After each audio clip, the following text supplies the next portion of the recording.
আসসালামু আলাইকুম রহমতুল্লাহ। সালসাবিল একাডেমির learning Quran A to Z কোর্সের আরও একটি নতুন ভিডিওতে আপনাদের সবাইকে স্বাগতম। আজকের ক্লাসটি অন্যান্য দিনের ক্লাসের থেকে সামান্য ভিন্ন। আমরা অন্যান্য দিন একটি টপিকের ওপর একটি ক্লাস নেই, কিন্তু আজকে আমরা 5টি টপিকের ওপর একটি ক্লাস নেব। অর্থাৎ আমরা একটি ক্লাসে 5টি জিনিস 5টি টপিক শিখব এবং সেগুলো জাস্ট আমরা একটি নিয়মের মাধ্যমে শিখব। সেই 5টা টপিকের জন্য আলাদা 5টি নিয়ম পড়ার আমাদের প্রয়োজন নেই। চলুন আমরা আর কথা না বাড়িয়ে পড়ায় ফিরে যাই। আমাদের প্রথমে মনে রাখতে হবে যে এই চিহ্নটাকে মোটা চিহ্ন বলে, এই চিহ্নটাকে মোটা চিহ্ন বলে, ঠিক আছে। এই চিহ্নটা যে হরফের ওপর থাকবে সেই হরফকে আপনি 4 আলিফ টেনে পড়বেন। আমি আবারও বলছি, এই চিহ্নটাকে যে হরফের ওপর থাকবে সেই হরফকে আপনি 4 আলিফ টেনে পড়বেন। আপনি যদি এতটুকু বুঝে থাকেন, আপনার এই টপিকগুলো 80% আপনি বুঝে ফেলেছেন, 80% আপনার হয়ে গেছে। এখন আপনি জাস্ট প্র্যাকটিস করবেন, আর কোনো কাজ নেই।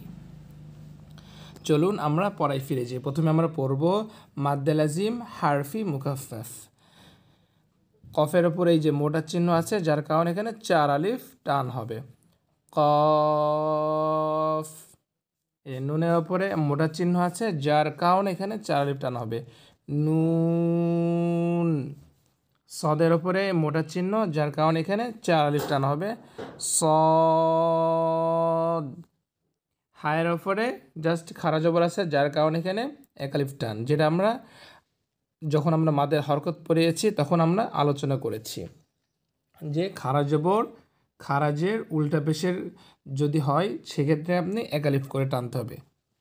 আর এখানে যে 4 আলিফের চিহ্ন, যার কারণে এখানে 4 আলিফ টান। হামিম।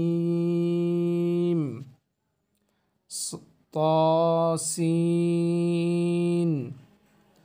ইয়াসিন।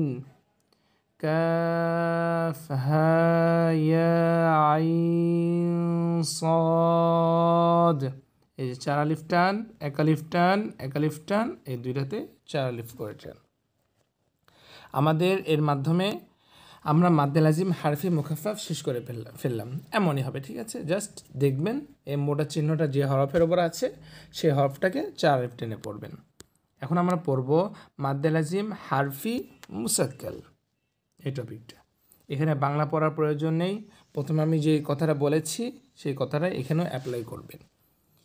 আলিফ লাম মিম।